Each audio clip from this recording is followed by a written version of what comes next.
Pierre Marzin, bienvenue à l'Université de Strasbourg. Vous êtes consultant à l'APEC, l'Association pour l'emploi des cadres, et spécialiste des réseaux sociaux. Alors justement, on parle beaucoup à l'heure actuelle de réseaux et certains de nos étudiants sont quelquefois sceptiques, voire réticents à l'idée de développer ce fameux réseau, peut-être parce que c'est quelque chose qui leur semble abstrait, éloigné de leur quotidien. D'autres, au contraire, n'hésitent pas, par exemple, à s'inscrire sur des réseaux sociaux professionnels, mais ont l'impression d'être novices et de ne pas savoir comment s'y prendre. Alors vous allez essayer de répondre à quelques-unes de leurs questions. Avec plaisir. Et peut-être pour démarrer, pourriez-vous nous donner d'abord une définition simple d'un réseau quand on est actif sur le marché de l'emploi? Le réseau, c'est l'ensemble des ressources humaines qui peuvent vous apporter des informations sur l'ensemble du parcours professionnel que vous souhaitez mener. D'accord. C'est un carnet d'adresses. C'est un carnet d'adresses avec l'ensemble des personnes que vous avez pu rencontrer et qui peuvent vous aider à clarifier votre projet professionnel. D'accord. Donc, quelle est l'utilité d'adopter une démarche réseau?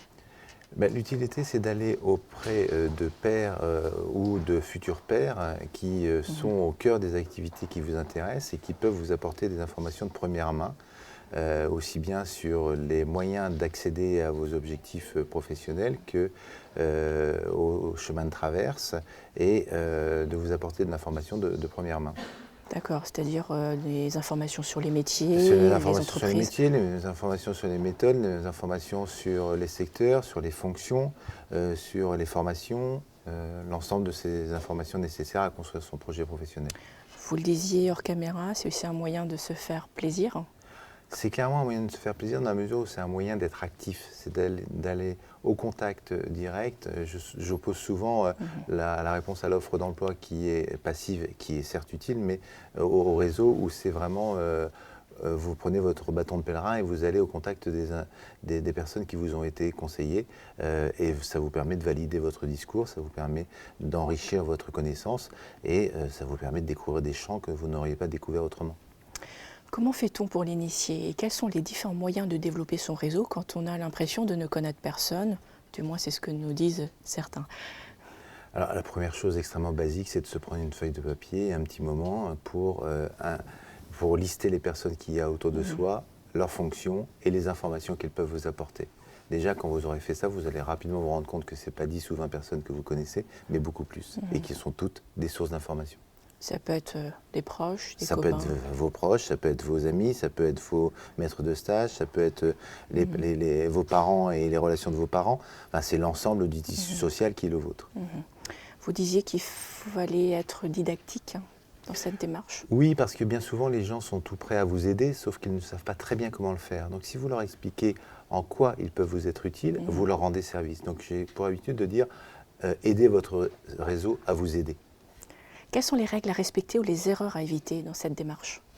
Première règle à respecter, c'est d'être très clair sur le discours que l'on veut tenir à son réseau. Seconde règle, c'est d'être, ça a l'air idiot, mais d'être poli. Troisième règle, c'est d'être professionnel en ayant à la fois des outils professionnels comme la carte de visite et un argumentaire professionnel qui explicite très clairement ce en quoi vos interlocuteurs peuvent vous aider. Donc aller à leur rencontre. Aller à leur rencontre, les relancer et finaliser ces entretiens en face à face. En face à face de préférence. En face à face de préférence. Moi, j'ai pour habitude de dire que pour 10 coups de fil, on doit pouvoir obtenir 5 entretiens en face à face. D'accord. Est-ce que cela donne réellement des résultats? Avez-vous des exemples précis à donner? Moi, j'ai encore, il y a peu, un consultant RH qui, par le biais du réseau, a retrouvé un poste dans une direction de ressources humaines parce qu'il a su utiliser et interroger son environnement professionnel. D'accord, c'est un travail de longue haleine. C'est un travail, je dirais même que c'est un travail de longue haleine dans la mesure où c'est un travail qu'on doit mener finalement tout au long de sa vie. À partir du moment où on a réalisé cette notion, où on s'est approprié cette notion de réseau, je crois qu'il faut avoir en tête de la gérer tout au long de sa vie. D'accord. Pourriez-vous faire un focus sur les réseaux sociaux professionnels? Et est-ce un bon moyen de développer son réseau? C'est clairement un très bon moyen de développer son réseau dans la mesure où ça vous permet d'atteindre des personnes que vous n'auriez pas spontanément dans votre premier cercle. D'accord. Et de le faire de manière assez, j'allais dire, industrielle, puisque l'échelle d'Internet permet une recherche très très large. Ça, c'est la première utilité. Et la seconde utilité, c'est d'être un lieu de partage et d'échange avec des gens qui sont au cœur de l'environnement professionnel que vous visez.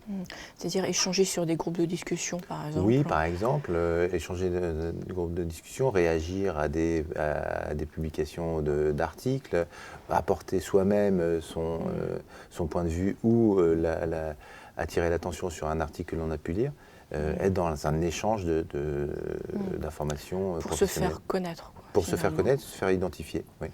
De quelle manière peut-on les utiliser intelligemment? Vous avez commencé à expliquer. D'abord en construisant un profil avec une photo, parce que sinon votre profil risque de ne pas être consulté, en développant votre CV et en affichant le résumé de votre projet professionnel. Ça, c'est le premier point. Le second, c'est d'aller partager dans des communautés professionnelles vos centres d'intérêt. Et quand on invite justement des contacts qu'on aimerait avoir dans son réseau, on lance une invitation? Oui, on lance une invitation et on veille à ce que cette invitation soit personnalisée parce que, évidemment, les réseaux sociaux tels que LinkedIn et Viadeo permettent une automatisation de cette demande. Je vous en conjure, veillez à personnaliser de la même manière que vous personnalisez votre appel téléphonique, personnalisez votre demande. En conclusion, quels seraient les 3 principaux conseils à retenir pour développer son réseau? Premier conseil, c'est d'être extrêmement réactif, d'être capable de scanner toute personne que vous rencontrez en vous posant la question comment cette personne peut m'être utile. En ayant une démarche professionnelle à la fois sur le discours et sur les outils, c'est-à-dire sur le pitch que vous allez pouvoir partager avec vos interlocuteurs, et les outils, c'est votre carte de visite. Et puis en veillant à être le plus correct possible et en tenant à informer son réseau des avancées de vos recherches. Merci Pierre Marzin. Pour plus de conseils, rendez-vous à Espace Avenir et consultez notre fiche conseil ainsi que les autres vidéos et les autres fiches de regard d'experts à partir de nos pages web espace-avenir.inustra.fr ou à partir de notre base de données de Doc Avenir. Merci, à bientôt.